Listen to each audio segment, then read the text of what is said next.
Erica, thank you. No matter how much you put away and lock up dangerous household items, we all know kids can find and get into things they aren't supposed to. Button battery ingestion can cause some very serious complications, can even be fatal at times. Children's Hospital Colorado has seen 5 cases of it already this year. Dr. Robert Kramer of Children's Hospital Colorado joins us now. Good morning, Dr. Kramer. Good morning. Thanks for having me. So this is so important to talk about. What happens when a child swallows a button battery? Well, a lot depends upon how big the battery is and how young the child is and where the battery ends up. If it ends up sticking in the esophagus, the swallowing tube, it causes really a chemical injury to that lining tissue, and that can erode through the wall of the esophagus and get into some really vital structures. Most worrisome is if it goes into the aorta, the largest blood vessel in the body, and that can lead again to, unfortunately, fatal injury. So very dangerous. What should parents do if they think their child has swallowed a button battery? Yeah, we actually have some newer data now that allows us to give some guidelines.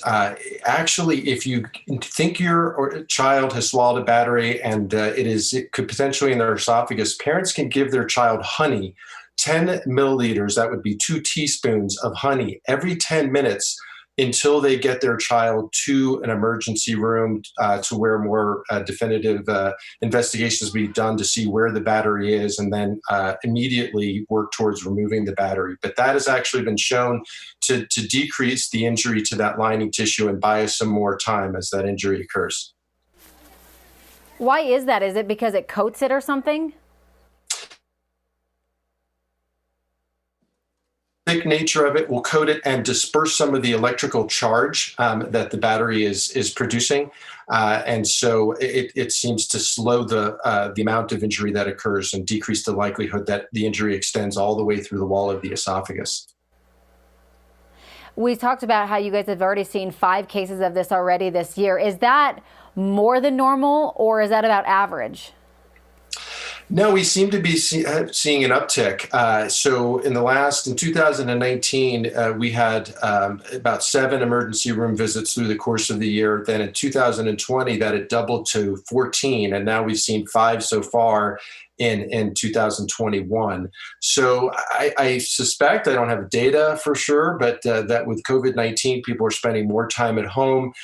This is their environment. And as you say, we really need to think, I want all parents especially children under 6, to think about how many batteries do I have in my home and where are they? Do my children have access to these? So it's not just, in your battery drawer, do you have these large button batteries, but how many of these, small remote controls? That's about 20% of these button battery injuries where we know the source of the batteries have come from remote controls. And these are very easy, unfortunately, for children to open. So I really want parents to take stock of, how many batteries they have in their home and where are they.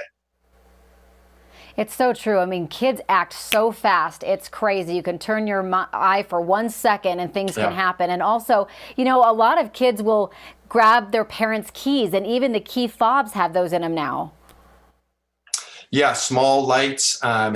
We've seen improvement I think in the toy industry where they're trying to secure battery compartments, but in things that aren't meant for children, but obviously children have access to all the time, they can get these batteries, and it doesn't take long. Children, especially toddlers, explore their environment with their mouths, and so these things inevitably get into their mouths, and again, unfortunately, that can have deadly consequences. It's so scary. All right, Dr. Kramer, really appreciate you joining us. No, thank you for having me.